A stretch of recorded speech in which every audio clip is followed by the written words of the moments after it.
que está nesse ambiente possa também se estabelecer dentro de cada um de nós. E para nossa orientação, nós temos um vídeo da música A Família é o Lugar, Grupo B.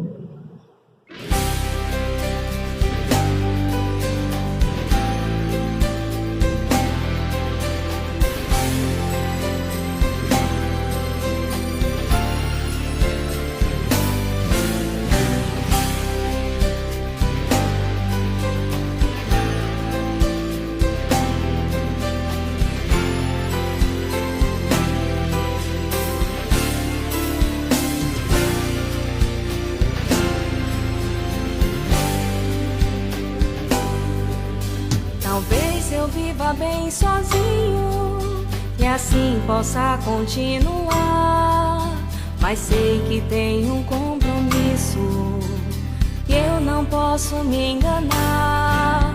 Errar faz parte do caminho, mas juntos vamos encontrar o amor de mãe, de pai e filhos.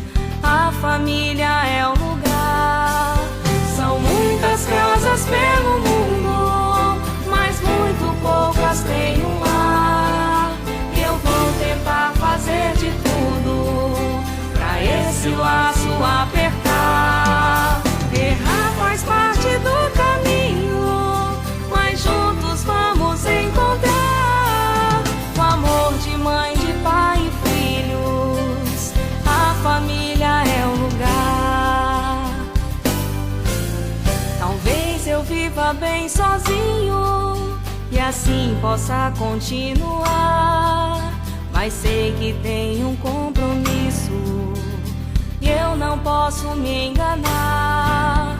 Errar faz parte do caminho, mas juntos vamos encontrar o amor de mãe, de pai e filhos. A família é o lugar. São muitas casas pelo mundo, mas muito poucas têm um lar. Eu vou tentar fazer de tudo pra esse laço apertar. Errar faz parte do caminho, mas juntos vamos encontrar o amor de mãe, de pai e filhos. A família é o lugar.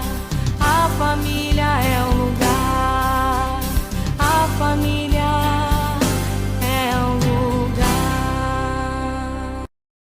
Possamos então neste momento elevar os nossos pensamentos a Deus, agradecidos pela oportunidade, Senhor, de aqui estarmos reunidos em teu nome para mais uma noite de estudo. Que possamos, Senhor, sair daqui envolvidos com a tua presença, com o teu amor, e direcionar, Senhor, este amor para todos aqueles que cruzarem nosso caminho. Te pedimos também os amigos espirituais, envolvam a nossa irmã e farão o trabalho da noite, para que ela possa trazer para cada um de nós, Senhor, aquilo que precisamos ouvir. Mais uma vez, só temos a te agradecer, hoje, agora e sempre. Nós vamos convidar agora a nossa irmã Carla, que vai fazer a divulgação da obra.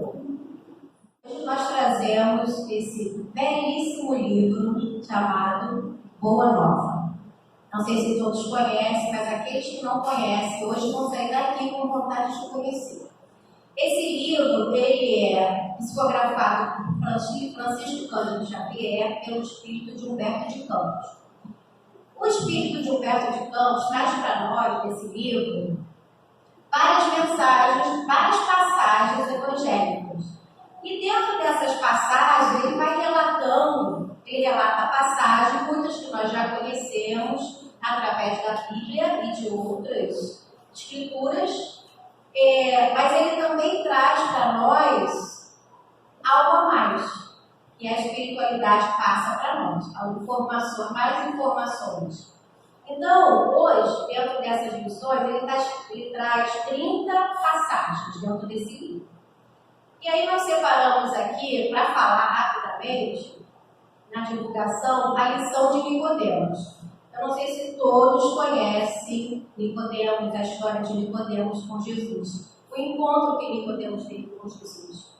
Então, Nicodemos, ele era um fariseu, e os fariseus eram judeus muito religiosos, eram judeus que seguiam ali a rixa, a religião e os ensinamentos.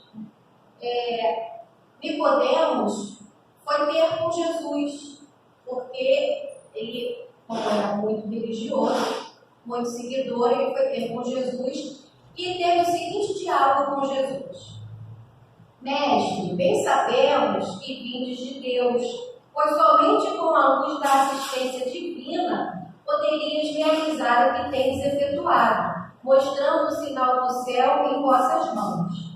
Tenho empregado a minha existência em interpretar a lei, mas desejava receber a vossa palavra sobre os recursos de que deverei lançar mão para conhecer o reino de Deus.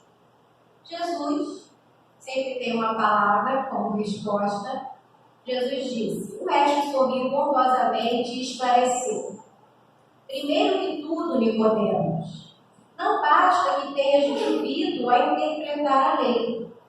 Antes de raciocinar sobre as suas disposições, deverias ter sentido os textos. Mas, em verdade, devo dizer-te que ninguém conhecerá o reino do céu sem nascer de novo. Acho que todos já ouviram, ou a maioria de nós já ouvimos essa passagem, esse encontro que Jesus...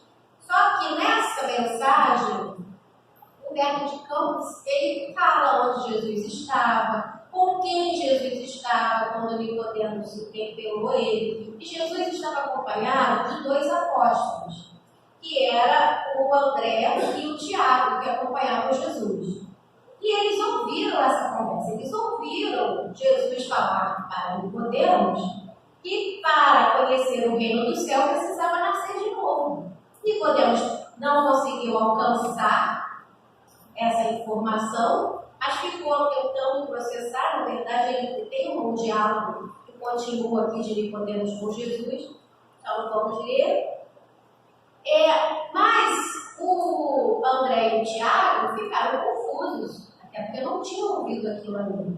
E aí eles foram até Jesus para perguntar, e Jesus, para que Jesus esclarecesse. E Jesus responde para André e Tiago: por que tamanha admiração em face dessas verdades?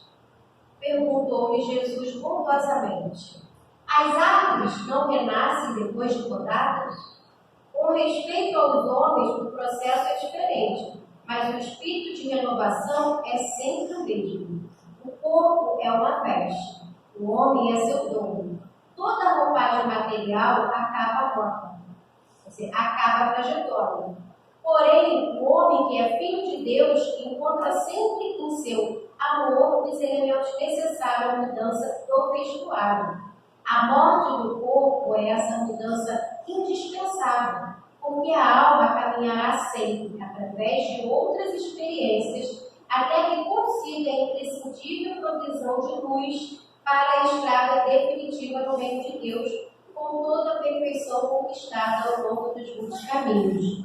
Então, nós percebemos que o Espiritismo, que é o precursor, que era o Consolador prometido por Jesus, que Jesus falou, que ia deixar um Consolador, que ia enviar um Consolador para nós, e o Espiritismo veio exatamente explicar essa mensagem de Jesus, como é que ela funciona.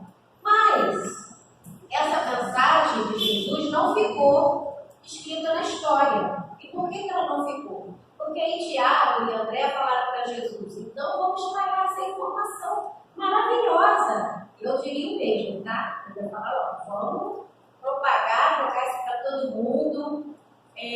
Mas Jesus, na conversa com eles, que eu vou deixar para vocês verem, ele foi explicando por que ainda não podia se falar disso. Essa é uma das passagens, que é maravilhosa. E para a gente terminar, dessas 30 passagens que tem aqui, a última, o título é Maria. E aí, conta a história de Maria a partir da crucificação. Humberto de Campos vai narrando para nós o que aconteceu com Maria, mãe de Jesus, a partir da crucificação, que é uma informação que pouco temos, né? Porque não está muito na história o que aconteceu com Maria após a crucificação. Ele vai narrando, eu não vou ler, que vou deixar todo mundo com vontade de ler, que é maravilhosa a história de Maria após a crucificação, mesmo com toda aquela dor, mas com o ensinamento de Jesus ela continua seguindo. E quando Maria está idosa, prestes a desencarnar, quem aparece para ela? Quem vocês acham que aparece? Porque eu não sei se todo mundo sabe, mas sempre vem alguém amigo para nos receber, né? E quem aparece para Maria? Jesus. Jesus é que veio buscar Maria no momento do desenlace. E aí ele diz para ela: sim, mãe, sou eu. Venho buscar-te, pois meu Pai quer que seja do meu reino a rainha dos anjos. E eles continuam o diálogo até Maria ser levada, uma caravana majestosa, conduzir o reino do Mestre, a bendita. Então ele está narrando aqui, que é linda, e finaliza com essa história linda de Maria, com Jesus vindo resgatar, a importância de Maria. Então são 30 lições, vale muito a pena ler, Boa Nova. Fica aí a dica. Nós temos para emprestar na biblioteca, temos para emprestar, para quem quiser. Bom, meus irmãos? Nós agradecemos a nossa irmã Carla e agora chegamos ao momento mais importante da noite de hoje, que é o nosso estudo. E com grande alegria nós recebemos a expositora Camila Chaves, a instituição que ela frequenta é a Congregação Espírita Cristã, que fica na rua Arthur Rios 388 em Campo Grande. E nós estamos continuando o mês espírita em homenagem à família, e hoje o tema será Família, convite do Criador ao exercício do amor. Vivemos com a nossa irmã. Boa noite! Boa noite! Agora sim, agora cheguei em Santa Cruz, terra das raízes estão aqui, gente. Muito obrigada pelo convite a essa casa que a gente já tem umas parcerias já há algum tempo, mas é a primeira vez que eu estou aqui em reunião pública, então agradeço a espiritualidade amiga por lembrar do meu nome, ao Alexandre por insistir e a vocês desde já a paciência para me ouvir. Espero que as palavras que eu trago de hoje elas tragam não só esclarecimento, mas também tragam conforto, consolo para o coração, porque a gente vai falar de família, né? Falar de família sempre mexe com alguma coisinha nossa. Então, espero que a minha fala hoje ela venha somar e que a gente realmente saia daqui mais feliz, mais tranquilo, né? Para encarar aí no final de semana. E foi dado aqui um tema, né? Família, convite do Criador ao exercício do amor. E aí, de vez em quando eu estou olhando para cá e para ali, porque eu estou com a minha colinha, tá? E eu gostei muito da música que colocaram no início. Vocês já conheciam a música Tudo Bem? Né? A família é um lugar de quê? Né? É um lugar de tantas experiências, é um lugar de tanto aprendizado e também é um lugar que a gente não pode negar de dores, né? A gente não pode tirar isso de vista, né? Não vamos passar pano, dizer que a família é perfeita, que todo mundo sorri. Todo mundo só a família margarina, né? Todo mundo sorrindo todo dia com a família. Então, a gente conversar sobre isso é também elucidar um pouco do porquê que a gente precisa estar nesse lugar. Porque, querendo ou não, a gente está sempre numa família. Seja a nossa família laço sanguíneo, família que se expande, né? Para a família que vai para além dos pais. Tem aqueles que não têm possibilidade de estar com seus pais biológicos, mas têm os pais adotivos. Existem as nossas instituições que recebem aqueles filhos que os pais não querem ou não podem ficar, né? Então, a gente pensa na família como um todo. E a minha ideia aqui é a gente começar lembrando do porquê que a gente precisa falar disso dentro da doutrina, né? Não só porque parece óbvio, mas porque que a gente precisa se pautar nesse tema a partir do tríplice aspecto da doutrina. Não sei se vocês lembram, né? Não sei se todo mundo aqui já explica há muito tempo, ou se está começando hoje. Enfim, vocês lembram desse... Eu gosto dessa questão assim mais de imagens, né? Porque eu acho que visualiza, né? A gente fala tríplice aspecto, parece um conceito muito elaborado, mas não é, né? Porque a doutrina coloca que ela tem 3 bases, né? Que é ciência, filosofia e religião. E por que eu estou trazendo isso como importante? Porque a minha fala aqui, ela vai no sentido sim da gente trabalhar a família tentando recuperar esses 3 aspectos aqui. A ciência, porque a gente vai questionar.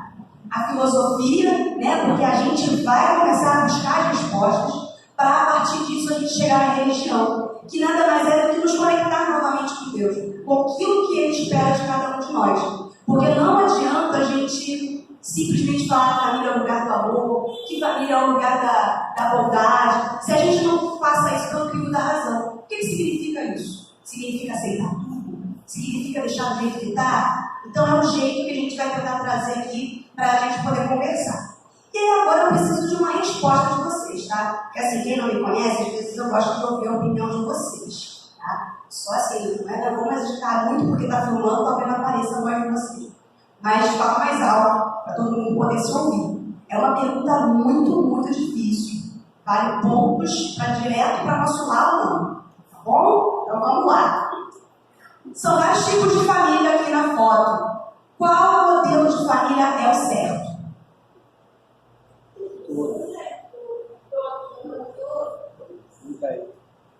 Todos? Aê! Todo mundo em porta de casa e não aê!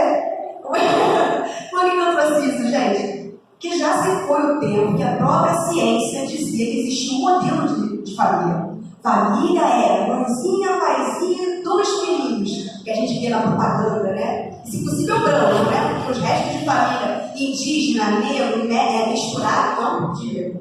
Então, a família hoje, ela é muito múltipla, né? A gente tem a família extensa, a gente tem a família com mãe, pai e filhos, a gente tem família de cachorro, né? Que os filhos são cachorros, a gente tem filho de família onde os avós representam a figura paterna e materna, a gente tem as famílias extensas, são muito menos numerosas, né? Acredito que antigamente isso era muito mais fácil da gente encontrar. Tem as famílias homoafetivas, né? E tem as famílias, né, com as diversas situações também socioeconômicas, né, que a gente também não pode tirar de vista. E aí, para a gente poder entender isso, eu trouxe alguns dados aqui do nosso último censo de 2022, que mostra quem é a família no Brasil de hoje. Né? A família hoje no caso, né, que é o último censo foi 2022, a família monoparental, que é aquela que só tem ou a mãe ou o pai, ela aumentou muito no nosso país. Né? As mães solo, os pais solo, né? E a maior parte dessas famílias é composta prioritariamente por mulheres, né? Elas que chefiam, são as mães solo, e elas também são a principal renda, né? As mulheres hoje nós somos a principal fonte de renda. E isso, gente, por que eu estou trazendo esses dados sociais? Porque quando a gente fala lá de ciência, do tríplice aspecto, a gente não fala só de ciência natural. As ciências sociais ela também evoluem com o tempo. Assim como as famílias. As famílias que a gente está vendo hoje são diferentes das famílias, provavelmente, da geração anterior à minha. Né? E provavelmente são muito diferentes das famílias que a minha avó encontrou. Então, as famílias, elas também se modificam ao longo do tempo. Né? E não só pela questão da organização da família, mas também por questões políticas, sociais, econômicas. Tudo isso impacta na forma como as famílias se organizam. E a gente está dando esse destaque aqui. A questão das famílias monoparentais para ajudar um ponto específico. Muitos pais abandonam suas famílias, deixam suas esposas com seus filhos. Né? Então, o fato de mulheres estarem chefiando famílias sozinhas é um retrato da família atual, que a gente precisa observar. Aqui, a cada 10 mulheres chefes de família, 6 são negras. Qual é a importância disso? No nosso país, que se diz ninguém é racista, mas todo mundo vê o racismo, isso aqui impacta, porque a forma como a gente enxerga uma pessoa de pele mais escura vai impactar no julgamento que a gente vai fazer dela. Ela é mãe solo, tem 5 filhos, por quê? Porque a gente tem que sentar com ninguém faz isso, que é todo mundo. Só que é só um exemplo aleatório de lá de que eu peguei esse, que aqui eu acredito que ninguém faz esse tipo de comentário, né? Outra coisa, desde 2013, o número de casamentos homoafetivos aumentou. E por que eu estou trazendo isso, gente? Para a gente trabalhar também a questão da discriminação e do desrespeito que a gente tem dos nossos irmãos, né? Que tem uma orientação sexual diferente. E eles constituem família, eles querem ter filhos. E muitas das vezes a nossa sociedade ainda tem um olhar, né, de julgamento de por quê? Por que eles querem ter família? Que valores que eles vão passar para essas crianças? Essas falas que a gente ainda ouve no contexto atual. E pelo contrário, são esses pais que adotam as crianças que nós heterossexuais abandonamos. Então, o crescimento desse número de casamentos é importante para que essas crianças também vivam lá. Então é só para a gente observar esse dado. E um outro dado muito interessante é que de 2021 para cá, que foi o contexto da pandemia, a gente teve uma caída do número de nascimento de crianças no nosso país. Né? Se em 2003 nasceram 3 milhões de crianças, em 2021 nasceram 2 milhões e 700. Ou seja, a gente está numa sociedade que está envelhecendo e está gerando poucas crianças. Isso mostra o impacto da família como um todo, né? As famílias hoje estão optando pelas condições econômicas, sociais, de estudo, terem menos filhos, né? E isso impacta na demografia, né, do país. Isso tem impacto, sim, na aposentadoria, isso tem impacto nas políticas públicas de maneira geral. Para quem que a gente vai lidar, né? Como é que a gente vai lidar com esse contexto? Então, a primeira lição que a gente quer deixar evidente aqui é: não há um modelo de família para Deus. Essas famílias todas que a gente vê ao longo do tempo, todas são certas para Deus. Não importa se é mãe solo, se é pai solo, se é homoafetivo, se é hétero, não importa. Deus está vendo o coração. Deus está vendo o que tem naquele contexto. E principalmente Deus está vendo as ligações que a gente está desenvolvendo ali. Então, não importa a forma, mas o conteúdo. E, infelizmente, a gente ainda se prende muito pela forma. A família certa é a minha. Se o modelo é o meu, logo o seu está errado. Logo o seu precisa chegar ao meu, como se a gente tivesse uma escadinha de comparação. E a gente, como espírita, óbvio que não faz isso, precisamos dos outros espaços, porque a gente, né, somos todos seres evoluídos, né, já somos todos perfeitos. E aí, apesar de estar extenso, eu vou fazer um resumo aqui para dizer o que é isso, né? Eu coloquei aqui 2 concepções, né, que, como eu disse, a gente vai falar tanto da doutrina espírita, né, e aí como um dos pilares da doutrina é a parte científica, o que é família para a sociologia, né? Assim como a gente consegue ver que as famílias elas mudaram ao longo do tempo, o conceito de família também mudou para as ciências sociais. Então, e aí eu vou pedir desculpa também que eu estou ciências sociais, porque eu sou assistente social. Então, o público que ela tem é família, gente. Se tem uma coisa que eu entendo, é família.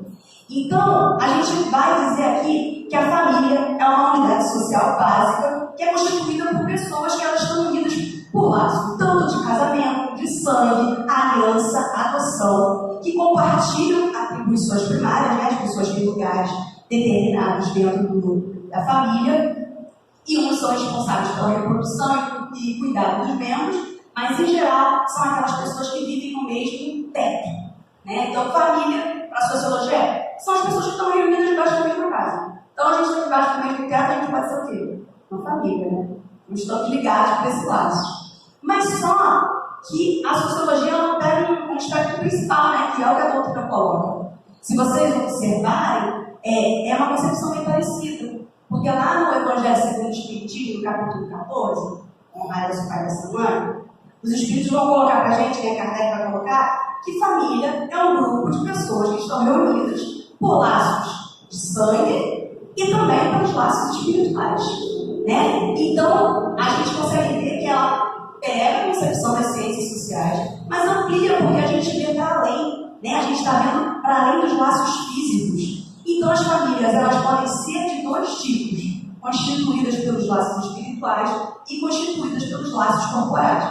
Às vezes, as 2 coisas coadunam, né? Os laços corporais e os laços espirituais eles são perfeitos. Em outros, a gente encontra lugares de aprendizado, né? Então, os padrões de família se modificam e a doutrina espírita continua falando, né, e dialogando com as ciências sociais.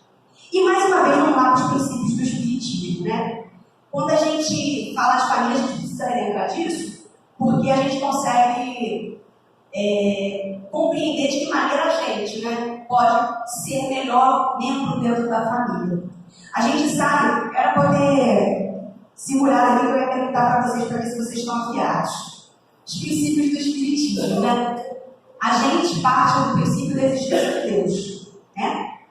E esse princípio é fundamental para que a gente conceba todos os outros.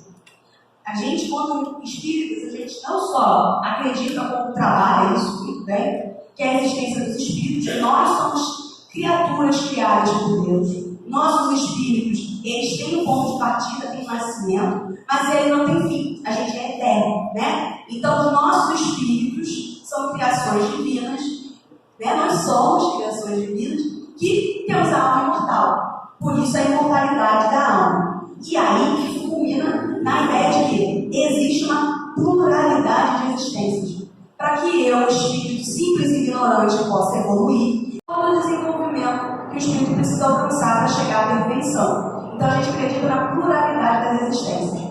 E por sermos todos espíritos, a gente está partindo do pressuposto de que existem espíritos encarnados e espíritos desencarnados, né? Quem está com matéria e quem não está com matéria. Por isso é possível que haja a comunicabilidade nossa com os espíritos. E por último, a gente acredita na pluralidade dos habitats, porque se Deus criou infinitos planetas, universos, não faz sentido a gente ter um lugar único para a gente poder encarnar. Né? Imagina quantos bilhões e trilhões Deus não cria isso, porque Deus não para de criar, né? E todo mundo tivesse que disputar uma vaga aqui na Terra. Gente, é inconcebível, né? Então, a pluralidade dos habitats é um princípio importante. E por que a gente precisa lembrar disso, né? Porque se a gente acredita em Deus e a gente acredita que somos espíritos, a gente sabe que Deus não vai fazer, né, colocar a gente no lugar errado. Né? Já começa por aí, a gente já coloca assim, poxa, se existe Deus, eu estou lá onde preciso estar.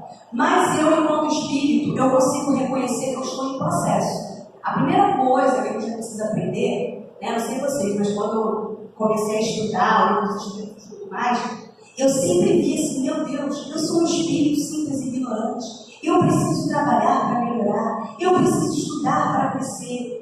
Mas aí, a partir do momento que a gente faz esse movimento, a gente tem que olhar para o outro. Ele também é um espírito de evolução. Ela, ele. Então, todo mundo tem o direito de errar. Todo mundo está em processo. E dentro da nossa casa também. Que eu acho que é o lugar mais difícil da gente lembrar disso.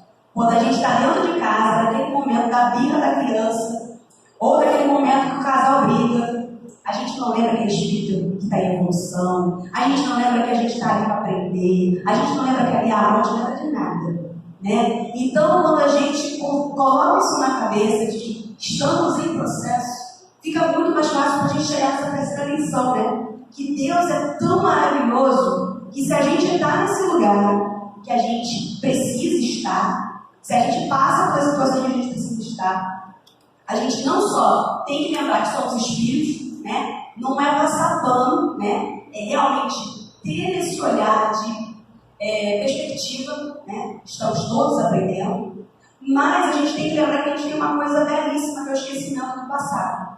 E por que eu destaquei isso, gente? Eu já ouvi algumas vezes, acredito que vocês já ouviram também, que não só quando a gente vê determinadas configurações de família, mas determinadas relações, seja uma sociedade, ou seja, né, a sociedade menor que as nossas casas permitem, acontece alguma coisa trágica, a gente sempre ouve alguém que vai dizer, foi coisa da vida passada. Isso aí na vida passada foi um gladiador romano que fez isso, aquilo. E aí, a partir disso, Deus uniu eles nessa família para poder evoluir. Acho que vocês já devem ter escutado isso em algum lugar, né? Às vezes, isso, gente, é de uma... Eu acho que às vezes a gente, como espírita, se torna tão arrogante quando usa esse tipo de argumento que se a gente soubesse da vida dos outros, a gente não sabe nem da nossa. Porque o Papai Deus está dando para a gente o esquecimento do passado, o nosso e dos outros. Então, se ele me deu a possibilidade de estar naquela família, naquele contexto, passando pelas relações que eu passo, quem sou eu para julgar o que o outro passa? E por que eu tenho que ser o detentor de todas as respostas? Eu sei de tudo, isso tem a ver com a vida passada. Às vezes não, às vezes sim, mas o que isso interfere na sua vida? Você ter essa resposta, seja por conta das coisas que você passa dentro da sua casa, ou seja pela conta das coisas da família, dos outros, do vizinho. O que isso influencia na sua vida? Né? O que Jesus nos lembra é, a gente não pode julgar. Porque quando a gente aponta a sujeirinha, né, a trave no olho do outro, a gente não está vendo, né, a grande sujeira que está na nossa cara como um todo. Então, a gente sempre pensar nisso. Quando a gente estuda tudo que a gente estuda, quando a gente fala, né, tem acesso a tanta informação, acho belíssimo, que a irmã trouxe aqui do livro do Boa Nova, né, que mostra histórias assim belíssimas. Eu, como espírita, qual é a minha função com aquele livro? É para eu ficar, desculpa a expressão, arrotando que eu sei, que eu sou o detentor da verdade, eu sou espírita, e por ser espírita eu sei tudo. Não, a gente está aqui com a função de consolar, a gente está aqui com a missão de trazer que o nosso conhecimento, que deu conforto para o meu coração, ele conforte o coração do próximo também. E quando a gente vem com esse papo de não, porque na vida passada você fez isso, gente, isso afasta as pessoas. Eu não gostaria de ouvir de um parente meu que fez alguma coisa errada, chegasse alguém da casa espírita ou do movimento, botasse a mão no meu ombro e falasse assim, fica assim não, porque isso foi coisa de vida passada. Isso foi acerto. Isso não é consolador. Porque se a gente esquece, por um motivo, né, para não julgar, porque a gente não sabe o que a gente fez, né? Que é muito bom a gente diz que sabe o que o outro fez, mas se perguntar pra gente, todo mundo aqui é um anjinho de candura, só reencarna por missão, né? Ninguém tá aqui para explicar, todo mundo aqui só para quase que missão com Jesus, né? Para aqui com Jesus. Então é pra gente lembrar disso, porque tudo isso que eu tô falando, gente, tudo isso é amor. E eu tô falando desse amor da gente, né? Da gente para nossa família, mas da gente para a sociedade como um todo, como a gente vai ver um pouquinho mais pra frente. E aí a gente chega na quinta lição. E eu gosto muito, porque quando a plateia é assim, de várias famílias de idade, eu posso perguntar se vocês conhecem esse personagem. Vocês conhecem esse personagem? Quem é esse personagem? Cara, é assim que a gente gosta. Todo mundo falou disso, eu falo, aí mostra a função também, assim, né? Eu tô na mesma parte que vocês. O Papaléguas fala que eu tá fugindo do coiote. Bibi! Então, hoje, se tem uma coisa que vai ficar na cabeça de vocês, é o Papaléguas falando do Bibi. E vocês vão sempre lembrar de mim falando do Bibi na cabeça de vocês em qualquer situação. Bibi, gente, nada mais é do que a caridade. Agora vem a interrogação, né? Meu Deus, cadê a tua doida? Chame, quem é essa pessoa que você trouxe? O Papaléguas estava falando de amor, vocês não estavam sacando, gente. Ele estava correndo pro coiote, amor. Né? Então, Bibi, eu vou provar para vocês que Bibi é amor, tá? Que é a lição principal que a gente precisa aprender hoje.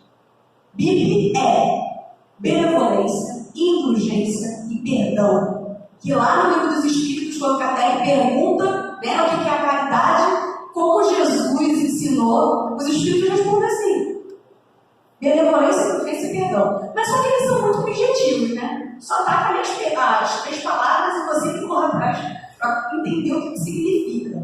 E aí a gente vai trabalhar um pouquinho o que isso significa para a gente poder colocar em prática. Eu já sei que vocês já fazem isso aí no dia a dia, mas é só para relembrar, tá? O que é benevolência, né? Benevolência, gente, não pode ser confundida com ser bonzinho a ponto de ser bobo. Que muitas das vezes a gente fala, você tem que ser bom, você tem que ser bom. E às vezes a gente é bom em situações que a gente tem que ser um pouquinho mais assertivo. Né? E isso tem a ver com amor também, tá? Benevolência tem a ver não só exercitar uma boa vontade, né? Você estar disposto, como também significa você oferecer afeto, né? Estar ali, estar presente. E esse movimento, ele começa sempre como Jesus ensinou. Começa com a gente mesmo. Que sejamos benevolentes conosco. Por isso que eu lembrei lá dos princípios do Espiritismo, que mostram os Espíritos. É para a gente lembrar que o principal mandamento que Jesus ensinou foi qual mesmo? Amar a Deus sobre todas as coisas e ao próximo como a mim mesmo. Só que está invertido, né? Eu preciso aprender a amar a mim para aprender a amar os outros e, consequentemente, eu estaria amando a Deus. Então, esse vídeo tem que ser usado com a gente para que a gente consiga exercitar. Porque é muito fácil para mim ser bondoso com você. Mas se eu tenho um auto-julgamento, se eu sou muito criteriosa comigo, eu estou me fazendo sofrer, eu não estou me deixando evoluir. Né? Então, quando a gente fala da benevolência, é isso. É momentos que você tem que ter boa vontade, você tem que ser bondoso, mas você tem que ser assertivo com aquilo que você defende. Aí você ensina ou não, isso está dentro da benevolência. Para a gente e com os outros. E aí a indulgência. A indulgência, eu gosto muito de usar essa outra palavra que está embaixo, que é a alteridade. Porque às vezes a gente fala indulgência, e gente, eu vou ser bem sincero, eu sei vocês. Mas quando a gente lê indulgência lá no Livro dos Espíritos, você precisa se colocar no lugar do outro. E se colocar no lugar do outro é uma coisa impossível. Né? A gente não sabe a história daquela pessoa. Por mais que seja o nosso crente, a gente não sabe o que se passa na mente daquela pessoa. A gente não sabe os motivos. A gente não sabe a questão social, econômica, política que aquela pessoa vivencia para ter determinadas atitudes.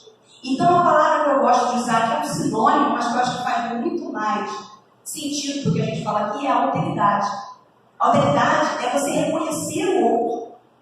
Não se colocar no lugar dele, mas reconhecer o outro como humano. Saber que aquela outra pessoa passa por dificuldades, ela tem suas questões, que o lugar que ela fala e que ela vive talvez influencie que ela tome aquelas determinadas decisões e falas. E isso não é se colocar no lugar do outro, é respeitar o outro. Indulgência é isso, é você olhar para o outro, reconhecer que o outro existe, saber o lugar de onde ele vem e falar assim, eu te entendo. E isso significa respeito e empatia. Porque quando a gente é empático, a gente traz pra gente. Que é diferente de quando você se coloca no lugar do outro. Porque eu não sei vocês, mas quando a gente se coloca no lugar do outro, a gente tem resposta para todos os problemas. Chega para mim e fala a tua vida, que eu vou te dar todas as soluções. Agora, se fosse o meu problema, eu usaria as mesmas respostas? A autoridade é você olhar para o outro e falar assim, puxa, eu te entendo. O que você quer que eu faça por você? Como eu posso te ajudar? Não é dar as respostas. Isso é respeitar. Porque às vezes a pessoa não quer que você faça nada, ela só quer que você ouça. E, gente, eu estou falando isso para a gente fazer na vida social como um todo, mas dentro de casa, principalmente, a gente tem muita dificuldade para ouvir. A gente, às vezes, não ouve. A gente ouve com a intenção de rebater. E isso é muito mais difícil, muito mais doloroso, porque a gente não está se ouvindo, a gente só está esperando a deixa para dar resposta. E isso não é indulgência. Não foi isso que Jesus ensinou para a gente. Né? O coração aberto, né? A boa vontade, o afeto que a gente precisa desenvolver. E, não menos importante, o perdão. Esse daí, todo mundo aqui é craque, acho que todo mundo já sabe, só literal o que é. Né? Jesus, né, quando Pedro pergunta, quantas vezes eu devo perdoar o meu inimigo? E Jesus responde o quê? 70 vezes 7. Cada ofensa. Já fizeram essa conta? 70 vezes 7 é o quê? 490. Então vamos lá. Alguém pisou no meu pé, 490. Perdão. Você faz isso? Com cada palavra que você ouviu que te magoou, cada ofensa que você ouviu, do momento que você acordou até agora. Vocês fizeram isso? Perdoaram 70 vezes 7? Quando Jesus fala isso, gente, não é pra gente fazer essa conta, não. Não é pra gente ficar, perdão, contar aí, perdi a conta. É esquecer a ofensa. É antes disso. É não se sentir ofendido. Porque quando a gente tem benevolência e tem indulgência, gente, perdoar é muito fácil. Porque você se colocou no lugar do outro, né? Você respeitou o outro, entendeu o lugar do outro, entendeu o argumento, ouviu. Então você esquece a ofensa. Aquela pessoa, depois você pensa, puxa, ela falou de uma forma atravessada comigo, mas será que ela teve um bom dia? Será que ela não pegou trânsito para chegar aqui? Será que ela não está muito tempo na fila? Né? E são coisinhas pequenas que quando a gente tem esse sentimento da caridade, a gente consegue lembrar. Isso é um exercício, gente, isso não está dado, isso não está pronto. Né? Todo dia a gente vai ter dias, terão dias que a gente vai falar assim, puxa vida, hoje eu fui nota 10. Mas vai ter dia que a gente fala, meu Deus, eu fui menos 10 hoje. Mas esse é o processo, essa é a beleza de estar encarnado, né? De comemorar essa vida de estarmos aqui, essa oportunidade. Mas principalmente, como sempre, perdoar-se, que tem a ver com isso, né? Vai ter dias que eu não vou fazer certo. Vai ter dias que eu vou me ofender, que eu vou me magoar, que eu vou estar chata.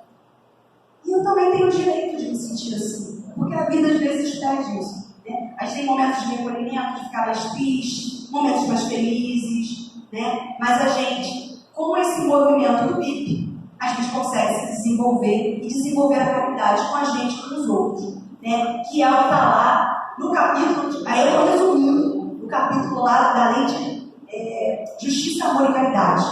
Que a gente só precisa, quando a gente faz isso aqui, gente, a gente desenvolve o amor, porque a gente coloca a caridade em movimento e, consequentemente, a gente é justo. Então, a lei de justiça, amor e caridade, ela pode ser resumida em apenas uma: lei de amor. O amor movimenta todas as coisas na criação de tudo. E aí, eu trouxe Jesus aqui dizendo que eu amo vocês, para lembrar. E aí, se a gente pudesse definir o que é amor, né? Quando a gente fala de amor, mas às vezes amor é uma coisa tão abstrata, né? E aí eu quero dar um exemplo. Aqui todo mundo tem filhos, netos, sobrinhos. Quando você, não sei se vocês já tiveram essa experiência, né? Sair com a criança no shopping, é divertido, né? A gente sai de casa falando o que para a criança? Não pede nada, mamãe não tem dinheiro para comprar.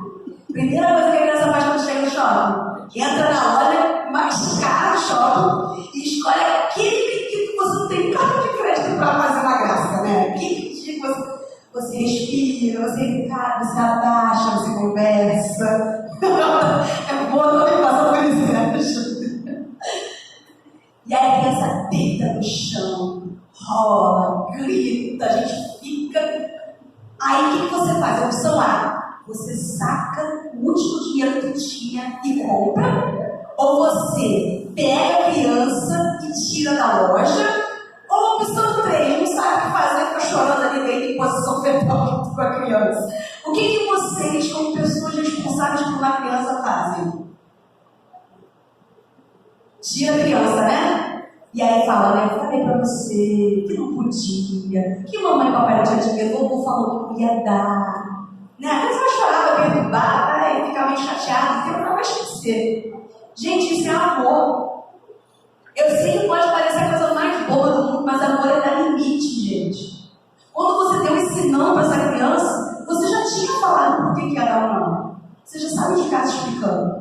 E às vezes a gente acha que amor é aceitar tudo. Amor é aceitar essa pirraça da criança, como amor é aceitar um tapa dentro do casamento. Que amor é um lugar, a família é um lugar onde eu tenho que vivenciar essas situações porque eu preciso. Gente, a gente não precisa estar em uma família e sofrer, apanhar, né? Ter ofensa verbal, moral, financeira. A gente não precisa passar por isso. Lembra que eu falei antes da caridade? Primeiro com a gente. E a família não é esse lugar. Do mesmo jeito que a gente fala para a criança não, Deus também vai querer, né? Vai querer que a gente fale assim: não, eu entendo, eu não vou continuar nessa relação. Porque isso é amor próprio. E isso a gente ensina para os outros também. Então, amar não é aceitar tudo. E para a gente não aceitar tudo, a gente precisa conhecer. Conhecer a gente mesmo, que é onde eu aguento. Conhecer aonde eu vivo, né? Com quem eu posso me apoiar, seja para falar, desabafar. Eu preciso lembrar que amor também envolve cuidado, né? O cuidado tanto físico quanto espiritual, né? Quanto de saúde mental, né? Então, assim, quando a gente pensa em cuidado, a nossa responsabilidade dentro de casa não é só cuidar do espírito e falar assim: tem comida, tem água. É dar um limite, é dar um não, é dar rotina. E a mesma coisa pra gente, né? E isso tudo tem a ver com responsabilidade, da gente saber qual é o lugar que me cabe nessa parte, né? Qual é o meu papel? Até onde eu posso ir, até onde é a escolha do outro. Lembra lá da indulgência, a alteridade que eu apresentei? E tudo isso tem a ver com respeito. Né? Quando a gente faz esse movimento, respeitar o outro, entender os limites do outro e o próprio, faz com que essas relações se tornem coisas mais sólidas. E a gente não está falando aqui de vínculos espirituais. Quando a gente desenvolve isso aqui, gente, os nossos laços que a gente está constituindo, eles se ampliam para além desse aspecto, né, vamos dizer, material. A gente está vinculado, né? A gente está vinculado tanto material quanto espiritualmente. Então, que mensagem eu estou deixando na minha trajetória histórica? Né? Que mensagem eu estou deixando no meu livro da vida? Né? Que outras pessoas podem ler? E muitas das vezes, gente, a gente pode fazer isso tudo aqui e achar que não está fazendo diferença, mas está. A gente não consegue ver porque a nossa encarnação, né, acho que é o Humberto de Campos que fala, me corrijam se eu falar errado, Mas se a gente pegasse, ano na verdade, se a gente pega um relógio, a quantidade de horas, o tempo que a gente fica encarnado, ele diz que não é nem um segundo. Então, assim, olha quanta coisa a gente experiencia menos de um segundo na eternidade. Então, que marcas que eu quero deixar? E muitas das vezes, a gente precisa lembrar que o amor não é retórica. Eu chegar aqui para vocês e falar de amor bonito aqui, eu falo. Todo mundo sabe falar bonito de amor. Mas o que Deus vê, lembra do primeiro slide? É o coração, é o conteúdo. Eu falar de amor, tenho que vivenciar o amor. E a gente precisa desenvolver isso aqui, né?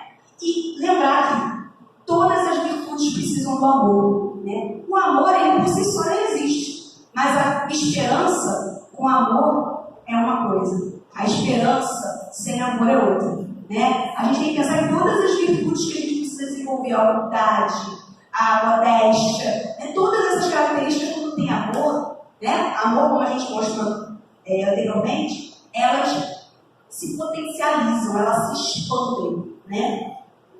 E aí, se a gente pudesse, né, desenvolver um pouco mais do que a gente apresentou nesse slide anterior, amor é o conhecimento do outro, respeito à sua individualidade, o cuidado das suas necessidades físicas, psíquicas e espirituais, e responsabilidade, que é o nosso comprometimento com o crescimento e felicidade, né, nosso e dos outros que estão com a gente. Então, o amor é altamente pedagógico. A gente aprende amando. Não adianta um livro, a gente posso ler 5.000 livros sobre o amor, se eu não praticar aquilo. E o melhor livro para a gente ler sobre isso é o Evangelho, né? É o livro dos Espíritos. São outras literaturas que a gente tem acesso para fortalecer o nosso conhecimento, né? Lembra lá no que vocês pegam? Ciência, filosofia. Porque é a partir disso que a gente se liga novamente a Deus. O amor, ele não aceita manipulação, nem homogeneização. O que significa isso? O amor não é imposto. Eu não chego para você e falar, me amo. O sentimento pode não vir quando nada com ele, né? E homogeneização é a forma de amar. Não sei se vocês já perceberam isso, é muito bonito. A gente ama as pessoas de maneiras diferentes. Quem tem vários filhos aqui vão poder dizer isso ainda mais, né? Eu amo meus filhos todos por igual. É mentira. Às vezes um precisa de mais um pouquinho, nem de um pouquinho mais de atenção, o outro precisa de um pouquinho mais de cuidado, o outro é um pouquinho mais independente, mas precisa ouvir mais você. Você ama todos, mas é de maneira diferente. E isso não significa maior ou menor na quantidade. É o conteúdo que você dá. Então não adianta falar, eu dei a mesma criação para os três, né? Pensando no meu caso, eu tenho mais 2 irmãos. Meus pais falam, eu dei a mesma criação para os 3. Não é, gente, é diferente.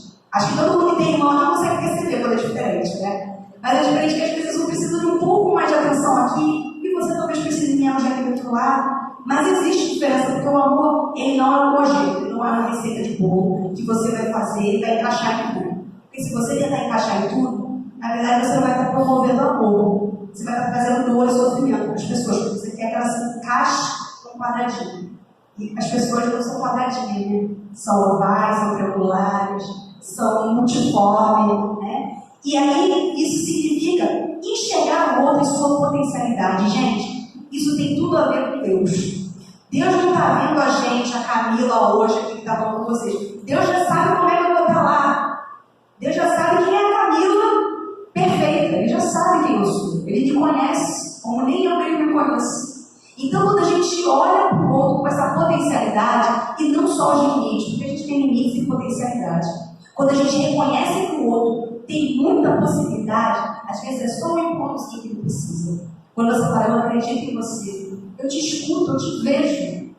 A gente consegue, às vezes, iluminar aonde nem a pessoa sabia que precisava iluminar. O coraçãozinho está tão doente, está tão dolorido, que às vezes a sua palavra, o seu eu estou aqui, faz muita diferença. E o amor, gente, é mais do que tudo, é uma prática de liberdade. Porque quando a gente fala de respeitar a individualidade, conhecer o outro, a gente permite que o outro seja quem ele é. E isso, para mim, e aí eu quero dar um exemplo que me dói muito, né? Como eu disse, eu sou assistente social e eu trabalho no âmbito da universidade. E vocês não sabem a quantidade de jovens que eu atendo dizendo que as famílias expulsaram de casa por conta da sua condição de orientação sexual. Os relatos, assim, quando chega aquele adolescente chorando para você, falando, não tem onde ficar, porque meu pai e minha mãe me expulsaram de casa, é algo assim de cortar o coração. Você fala assim, gente, se nem o pai nem a mãe dessa criatura está aceitando ele como ele é, como é que ele está dizendo que isso é amor? Como é que ele consegue entender que ele é amado? Né? E às vezes as nossas instituições não dão conta de abarcar isso. Né? Não vou ter como dar resposta para ele nesse sentido. Mas a gente tenta dar o melhor entendimento possível ali, mostrando para ele que ele tem potencialidade, que ele vai crescer, independente disso, ele vai se formar. Mas imagina a dorzinha que fica no coração de cada um. Então, se na família a gente não tem isso, esse amor aqui, como é que a gente quer uma sociedade diferente? A sociedade está toda errada, está tudo sem valores. Mas a gente está ensinando a amar? A gente está ensinando verdadeiramente o que Jesus espera da gente? Ou a gente só está julgando moralmente, sendo que a gente mesmo, às vezes, nem se olha? E aí, o amor, como eu disse, ele é um uso individual e coletivo. É um remedinho ótimo para a gente e para os outros. Como eu disse, a gente só aprende a amar amando. E desenvolver a prática da liberdade, e desenvolver o respeito ao outro, a alteridade, cuidar de todas essas necessidades, ela tem essa potencialidade. E a partir do movimento de exercitar isso, o amor na sua profundidade, a gente vai se transformar melhor, a nossa família vai ser um lugar melhor e, consequentemente, a gente espalha isso para a sociedade. E por que eu estou sempre referenciando isso, né? Porque, como eu disse, todos somos uma família. Lembra que eu falei no início? Todos somos espíritos criados por Deus. Deus, quando criou a cada um de nós, Ele nos criou todos como irmãos. A gente não vive falando que Jesus é nosso irmão? Jesus é meu irmão, eu sou irmão de vocês também. Né? Então, a gente pode chegar ao nível de Jesus ou até mais, mas a gente precisa praticar. E o primeiro lugar que a gente pratica é dentro da nossa casa. Não adianta, como diz no Evangelho, estão tirando dentro de casa, tratavam todo mundo e da porta para fora eu sou a melhor pessoa que existe. Olha, pessoa, uma hora mais que ela vai cair. Porque a gente não consegue sustentar essa rigidez que a gente tem dentro de casa. E essa rigidez dentro de casa, com amor para todo mundo lá de fora, que está dentro olha e fala, por que não pode ser assim comigo também? Então, se a gente lembrar que todos somos uma família, né? Relembrando tudo que a gente já conversou até aqui, a questão da alteridade, se colocar no lugar do outro, a gente exercita primeiro dentro de casa. E se a gente faz isso dentro de casa, a gente reproduz do lado de fora com muito mais facilidade. E aí a gente está aqui nessa casa espírita, a gente escolheu estar aqui 8h da noite, quase 9. Para quê? Para a gente relembrar, porque a gente já sabe disso, isso já está no nosso coração. Né? Esse, vamos dizer assim, esse botãozinho que a gente, Deus colocou dentro da gente, já está ali, a gente só precisa conectar, a gente só precisa ligar o nosso Wi-Fi e conectar, porque Deus é amor. Deus espera que a gente seja benevolente, indulgente e perdoe a todos e a nós mesmos, né? Que é a lei de amor. E para lembrar a gente o tempo todo de que nós somos co-criadores. O que é isso? Se Deus colocou a gente aqui para desenvolver a lei de amor, Ele quer que a gente ame. E quando a gente ama, a gente transforma. E quando a gente transforma, a gente cria. Né? Seja no nosso coração, seja no próximo, a gente está sempre sendo convidado a criar. E criar raízes, né? Muito mais profundas, porque elas vão estar sedimentadas no amor. E aí eu gosto muito dessa frase, né, de poeta, se não me engano, a origem dele é alemão, é o Bertolt Brecht, que fala assim: em vez de vocês serem apenas bons, esforcem-se para criar um estado de coisas que torne possível a vontade. E em vez de serem apenas livres, esforcem-se para criar um estado de coisas que liberte a todos. E se a gente pensar, é exatamente isso que Deus espera da gente. Para a gente aqui falar de amor parece algo muito fácil. Mas como eu disse lá no início, a gente vive num país que está em determinada condição econômica, social, política. E isso impacta nas famílias. Não adianta falar que a família tem que ser perfeita se a família não tem o que comer. Se o pai e a mãe não têm emprego. Se a criança não tem escola. A Maria também faz um amor. Mas vocês já pensaram que as políticas públicas podem ser uma forma forma de amar o meu irmão, que as nossas escolhas impactam na vida do outro. Se a gente criar uma sociedade que dê bases materiais para que todo mundo consiga tirar o melhor de nós, toda essa potência que cada um de nós tem, a gente vai conseguir desenvolver o amor mais ainda. Por isso que Jesus, ele fala o quê? 10:70 vezes 17, mas Jesus também fala o quê? É mais fácil um pobre para o reino do céu do que um rico, não é? Porque o rico, às vezes, a gente está lá preso nas coisas materiais, né? Ele vai passar, é mais fácil passar o rico pela agulha, né? Por quê? Porque às vezes a gente está tão focado no material, né, que a gente não desenvolve a habilidade. Mas o inverso também existe, né? Porque a gente precisa desenvolver a base material, porque é muito mais fácil, gente. Vou falar com vocês um exemplo básico. É muito mais fácil você ser gentil e carinhoso quando você está com dinheiro na conta. É ou não é? O dia que você recebe o pagamento é o dia que você fala assim, graças a Deus, eu vou conseguir pagar minhas continhas. E no dia que você não tem dinheiro? Hoje já é dia 24, né? Tem muita gente que só vai receber aquela semana aí. Você fica caseira, você fica chato. Então, às vezes, a gente precisa lembrar de construir a base da sociedade para que a gente consiga desenvolver o amor em sua potencialidade, né? Os espíritos vão colocar isso pra gente, né? A gente precisa desenvolver a nós mesmos, mas para desenvolver os outros, a gente precisa falar de distribuição, justiça social, a gente precisa falar de amor, mas a gente precisa falar de dinheiro para as pessoas também, porque a gente vive no mundo material, né? Como é que a gente faz a solidariedade? A gente só dá a cesta básica? Eu estou botando bem uma coisa só, né? Porque às vezes a gente dá a cesta básica, mas não dá um sentimento de amor, não ajuda a pessoa a conseguir um emprego. A gente só quer fazer aquele ponto do eu vou ali, entrego, fiz, eu fiz, hein? Entreguei a cesta básica hoje, dei a roupa ao brechó. Ponto aí, bota o meu ponto aí. Aí você entregou aquilo com que sentimento? Você pensou de que maneira que aquilo ali vai chegar àquela pessoa? E você pensou assim, poxa, o que eu posso fazer para melhorar a vida daquela pessoa que vai receber aquela cesta? Que outras coisas eu posso fazer? Ter isso em mente faz a gente mostrar o sentimento do amor. E aí eu queria ir caminhando para o final, no sentido de falar sobre as leis, né, o lei de progresso, porque quando a gente aprende a amar, seja na nossa família, seja na nossa família universal, as nossas leis, elas acompanham esse processo, né? E aí, eu destaquei aqui 3 leis que elas são muito categóricas nesse sentido, né? Que mostra que a gente já entende que a família não é um espaço de violência. A primeira, que é a mais antiga, né, é a Lei Maria da Penha, que foi em 2006, né, que todos os tipos de violência dentro da família não são aceitáveis. Seja desde a violência das palavras até a violência física. E se estruturou um conjunto de políticas para que essas mulheres, principalmente, mas homens também, tá, gente, possam ser atendidos por instituições que recoloquem essas pessoas na sociedade fora dessa relação violenta. Então, isso mostra que a gente já olha para a família e fala assim, não é normal alguém apanhar dentro de casa. Por que isso seria natural? Né? A segunda é a lei de Nilo Bernardo, que é a lei da palmada. Essa deu polêmica, acho que vocês vão lembrar. Que muita gente falou assim, como assim eu não vou poder bater no meu filho, dar uma palmadinha? Gente, bater não educa. Eu sou de uma geração que apanhou, mas eu não quero que minha filha apanhe porque eu sei que bater não resolve. Minha mãe me batia, eu fazia durante um tempo e depois fazia de novo, assim. Depois que a palmadinha passou a dor, você volta para fazer o erro.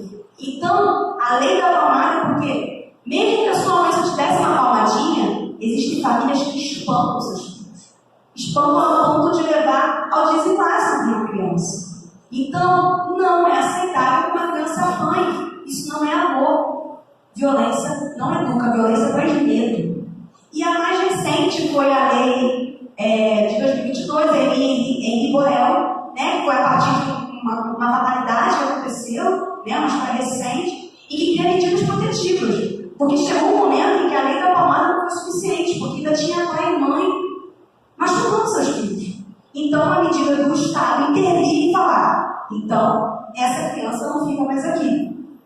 essa família precisa, né? Se é um pai que é agressor, tira a mãe e as crianças para outro lugar, né? E com a aluna ali, 40 também. E por que eu trouxe isso? Para mostrar que as nossas leis estão caminhando. O que significa um ponto positivo para a gente. A gente está aprendendo a amar.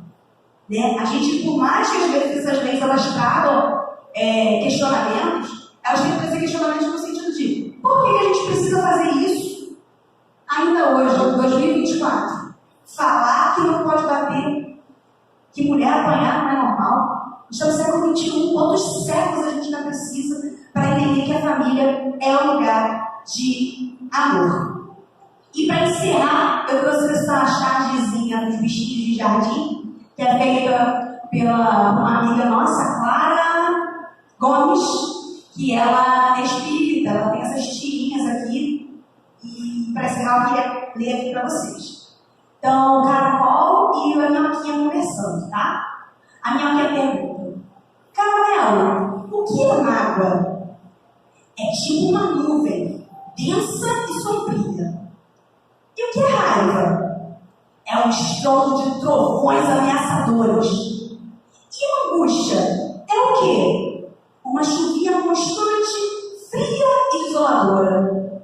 E aí, por fim, ele pergunta: e o amor? O amor sai toda manhã com um suéter e um guarda-chuva. Que o amor, gente, possa ser a nossa referência, o nosso guia. Principalmente, que a gente possa ser o amor em movimento, que é isso que Deus espera de nós. Que a gente comece conosco, no âmbito da nossa casa, e reproduza isso para cada lugar que a gente esteja. Naquela fila do banco, na fila do ônibus. Às vezes, pequenas ações transformam a vida de alguém. E a gente, pequenas decisões também impactam na vida do outro. Que a gente lembre que cada escolha que a gente faz, ela tem consequência. Né? A gente vive no emaranhado. Né? A gente está conectado, seja por lados afetivos, seja por lados espirituais. E cada ação que a gente fizer aqui está lá na nossa conta. Então, que pese mais para a gente o momento, né, do suéter, o guarda-chuva. Que a gente possa ser esse guarda-chuva no coração de cada um que cruzar o nosso caminho. E que Jesus possa estar nos nossos corações. E que a gente tenha não só um final de semana, mas uma semana agradável, de muito amor. Curtam muito a família de vocês, curtam muito essa experiência de reencarnação. O principal Marcelo colocou a gente aqui, porque a gente sabe, ele sabe que a gente pode muito mais. Então, obrigada pela atenção de vocês, espero que a gente se veja numa próxima. Nós agradecemos a nossa irmã Camila Chaves, que ela possa voltar mais vezes aqui à nossa casa.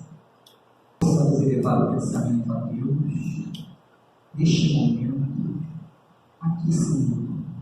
Conheça a gratidão com os nossos corações abertos para receber do alto tudo aquilo que precisamos, Senhor. Que a tua paz se derrame sobre cada um de nós, sobre a aflição que permanece no nosso coração. Que possamos entender que a tua presença e o teu amor corrige, ampara, fortalece todas as situações pelas quais temos que passar na nossa vida. Que a tua presença, Senhor, que o teu amor faça de nós mais fortes e verdadeiros para seguirmos os desafios da vida com a certeza da grandeza do seu amor. Que a tua luz, a tua glória esteja sempre conosco, hoje agora e sempre. Graças a ti, Senhor. Que todos tenham uma boa noite, um ótimo final de semana, um retorno tranquilo dos seus lares. E até a próxima oportunidade. Muito obrigado.